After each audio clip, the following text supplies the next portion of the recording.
বাংলাদেশ চলচ্চিত্র শিল্পী সমিতির বিদায়ী কমিটি গত 2 মার্চ চিত্রনায়ক জায়েদ খানের সদস্যপদ বাতিল করে।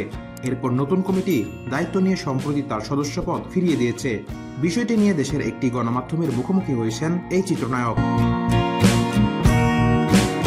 জায়েদ খান বলেন, আমার সঙ্গে চিত্রনায়িকা নিপুণের কোনো ব্যক্তিগত ঝামেলা নেই, তবে আমার মনে হয় তার মানসিক ঝামেলা রয়েছে, তা না হলে এমনটা কেন করবেন।